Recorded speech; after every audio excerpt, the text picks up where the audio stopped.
श्री विष्णु पुराण प्रथम अंश दूसरा अध्याय 24 तत्वों के विचार के साथ जगत के उत्पत्ति क्रम का वर्णन और विष्णु की महिमा।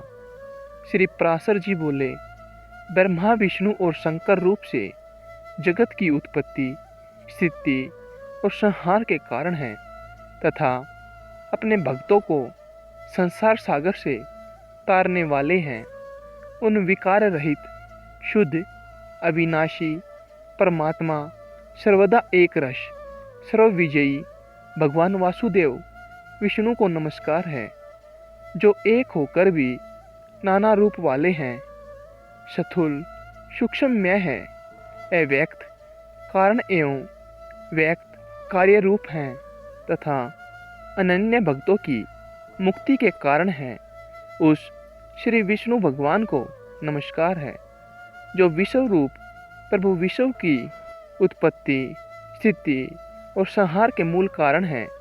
उस परमात्मा विष्णु भगवान को नमस्कार है, जो विश्व के अधिष्ठान है, अति सूक्ष्म से भी सूक्ष्म है, सर्व प्राणियों में स्थित पुरुषोत्तम और अविनाशी है, जो परमार्थ वास्तव में अति निर्मल ज्ञान स्वरूप है, किंतु अज्ञानवश नाना पदार्थ रूप से प्रतीत होते हैं तथा जो काल स्वरूप से जगत की उत्पत्ति और स्थिति में समर्थ एवं उसका संहार करने वाले हैं।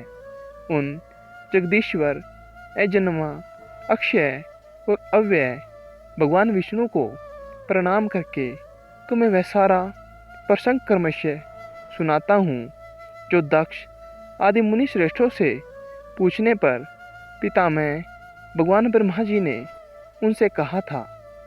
वह प्रसंग दक्ष आदि मुनियों ने नर्मदा तट पर राजा पुरुकुत्स को सुनाया था तथा पुरुकुत्स ने सारस्वत से और सारस्वत ने मुझसे कहा था, जो पर से भी परे परम श्रेष्ठ अंतरात्मा में स्थित परमात्मा रूप, वर्ण, नाम और विशेषण आदि से रहित है, जिसमें जन्म, वृद्धि, परिणाम, क्षय और नाश इन 6 विकारों का सर्वथा अभाव है, जिसको सर्वदा केवल है इतना ही कह सकते हैं तथा जिनके लिए यह प्रसिद्ध है कि वे सर्वत्र है और उनमें समस्त विश्व बसा हुआ है। इसलिए ही विद्वान जिसको वासुदेव कहते हैं, वही नित्य, अजन्मा, अक्षय, अव्यय, एक रस और हेव गुणों के अभाव के कारण निर्मल परब्रह्म है। वही इन सब व्यक्त, कार्य और अव्यक्त कारण जगत के रूप से तथा इसके साक्षी पुरुष और महाकारण काल के रूप से स्थित है। हे द्विज, परब्रह्म का प्रथम रूप पुरुष है, अव्यक्त प्रकृति और व्यक्त महदादि उसके अन्य रूप हैं तथा सबको शोभित करने वाला होने से काल उसका परम रूप है। इस प्रकार जो प्रधान पुरुष, व्यक्त और काल इन चारों से परे है तथा जिसे पंडित जन ही देख पाते हैं, वही भगवान विष्णु का परम पद है। प्रधान पुरुष, व्यक्त और काल ये भगवान विष्णु के रूप पृथक पृथक संसार की उत्पत्ति, पालन और संहार के प्रकाश तथा उत्पादन में कारण हैं।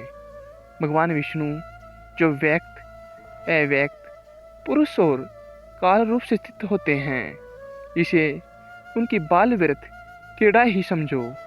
उनमें से अव्यक्त कारण को, जो सदसद्रूप कारण, शक्ति विशिष्ट और नित्य सदा एक रस है, श्रेष्ठ मुनिजन प्रधान तथा सूक्ष्म प्रकृति कहते हैं। वह क्षय रहित है, उसका कोई अन्य आधार भी नहीं है तथा अप्रमेय, अजर, निश्चल, शब्द स्पर्श आदि शून्य और रूपाधि रहित है। वह त्रिगुणमय और जगत का कारण है तथा स्वयं अनादि एवं उत्पत्ति और लय से रहित है। यह संपूर्ण प्रपंच प्रलय काल से लेकर सृष्टि के आदि तक इसी से व्याप्त था। हे विद्वान, श्रुति के मर्म को जानने वाले श्रुति परायण ब्रह्मवेता महात्मागण इसी अर्थ को लक्ष्य करके प्रधान के प्रतिपादक इस श्लोक को कहा करते हैं। उस समय प्रलय काल में न दिन था, न रात्रि थी, न आकाश था, न पृथ्वी थी, न अंधकार था, न प्रकाश था, और न इनके अतिरिक्त कुछ और ही था। बस श्रोताधि इंद्रियों और बुद्धि आदि का अविषय एक प्रधान ब्रह्म और पुरुष ही था। हे विपर, विष्णु के परम उपाधि रहित स्वरूप से प्रधान और पुरुष ये दो रूप हुए। उसी विष्णु के जिस अन्य रूप के द्वारा वे दोनों सृष्टि और प्रलय काल में संयुक्त और वियुक्त होते हैं, उस रूपांतर का ही नाम काल है। बीते हुए प्रलय काल में यह व्यक्त प्रपंच प्रकृति में लीन था, इसलिए प्रपंच के इस प्रलय को प्राकृत प्रलय कहते हैं। हे द्विज, काल रूप भगवान अनादि है, इनका अंत नहीं है, इसलिए संसार की उत्पत्ति स्थिति और प्रलय भी कभी नहीं करते। वे प्रवाह रूप से निरंतर होते रहते हैं। हे मित्र, प्रलय काल में प्रधान प्रकृति के साम्यावस्था में स्थित हो जाने पर और पुरुष के प्रकृति से पृथक स्थित हो जाने पर विष्णु भगवान का काल रूप प्रवृत्त होता है। तदंतर स्वर्ग काल उपस्थित होने पर उस परब्रह्म परमात्मा विश्वरूप सर्वव्यापी सर्वभूतेश्वर सर्वात्मा परमेश्वर ने अपनी इच्छा से शोभित किया।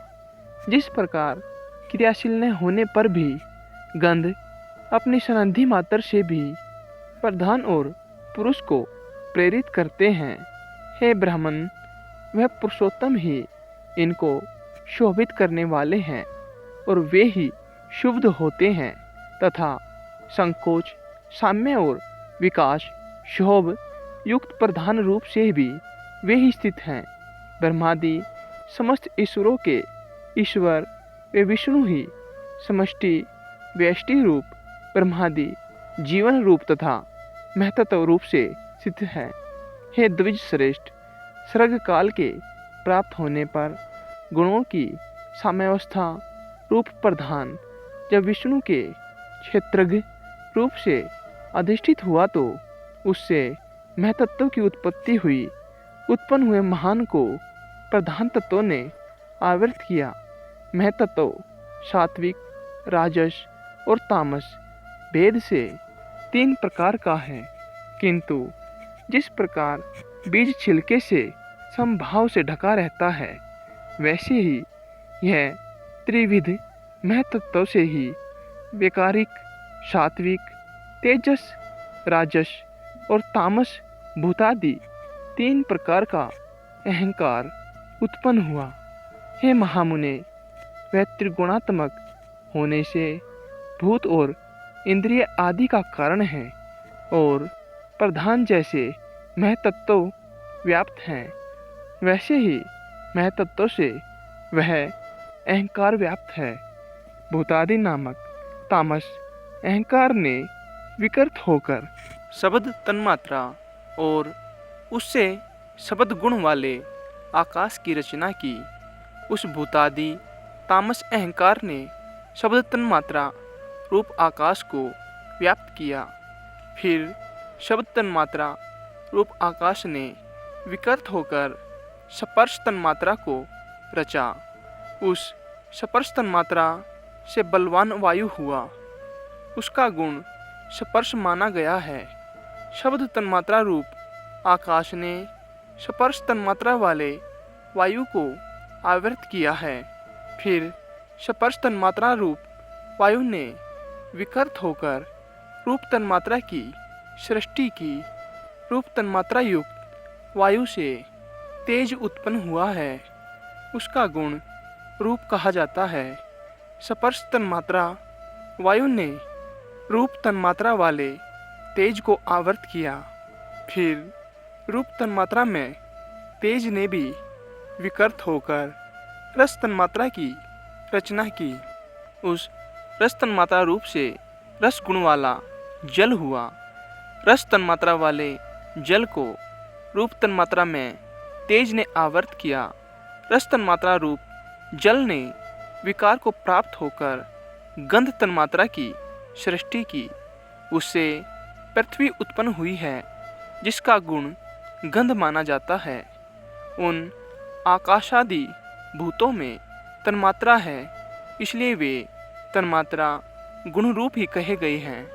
तन्मात्राओं में विशेष भाव नहीं है, इसलिए उनकी अविशेष संज्ञा है। वे अविशेष तन्मात्राएं शांत, घोर अथवा मूढ़ नहीं है, अर्थात उनका सुख दुख या मोह रूप से अनुभव नहीं हो सकता।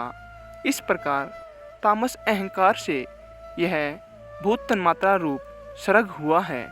10 इंद्रियां तेजस अर्थात राजस अहंकार से और उनके अधिष्ठाता देवता वैकारिक अर्थात सात्विक अहंकार से उत्पन्न कहे जाते हैं। इस प्रकार इंद्रियों के अधिष्ठाता 10 देवता और 11वां मन वैकारिक सात्विक है। हे द्विज, त्वक, त्वचा, चक्षु आँख, नासिका नाक, जिह्वा जीभ और श्रोत्र कान, ये पांचों बुद्धि की सहायता से शब्दादि विषयों को ग्रहण करने वाली 5 ज्ञानेंद्रियां हैं। हे मित्र, पायु, गुदा, उपरथ, लिंग, हस्त, हाथ, पाद, पैर और वाक, वाणी, ये 5 कर्मेंद्रियां हैं। इनके कर्म मलमूत्र का त्याग, शिल्प, गति और वचन बतलाए जाते हैं। आकाश, वायु, तेज, अग्नि, जल और पृथ्वी, ये पांचों भूत उत्तरोत्तर क्रमशः शब्द स्पर्श आदि 5 गुणों से युक्त हैं। ये पांचों भूत शांत, घोर और मूढ़ है, अर्थात सुख दुख और मोह युक्त है। अतः ये विशेष कहलाते हैं। इन भूतों में पृथक पृथक नाना शक्तियां हैं, अतः वे परस्पर पूर्णता मिले बिना संसार की रचना नहीं कर सकते। इसलिए एक दूसरे के आश्रय रहने वाले और एक ही संघात की उत्पत्ति के लक्ष्य वाले महतत्व से लेकर विशेष पर्यंत प्रकृति के इन सभी विकारों ने पुरुष से अधिष्ठित होने के कारण परस्पर मिलकर सर्वथा एक होकर प्रधान तत्व अनुग्रह से अंड की उत्पत्ति की। हे महाबुधे, जल के बुलबुले के समान क्रमशः भूतों से बढ़ा हुआ वह गोलाकार और जल पर स्थित महाअंड ब्रह्म हिरण्यगर्भ रूप विष्णु का अति उत्तम प्राकृत आधार हुआ। उसमें वे अव्यक्त स्वरूप जगतपति विष्णु व्यक्त हिरण्यगर्भ रूप से स्वयं ही विराजमान हुए। उन महात्मा हिरण्यगर्भ का सुमेरु उलभ गर्भ को ढकने वाली झिल्ली, अन्य पर्वत जरायु गर्भाशय तथा समुद्र गर्भाशय सथ रस था। हे विपर, उस अंड में ही पर्वत और द्वीपादि के सहित समुद्र ग्रह गण के सहित संपूर्ण लोक तथा देव, असुर और मनुष्य आदि विविध प्राणी वर्ग प्रकट हुए।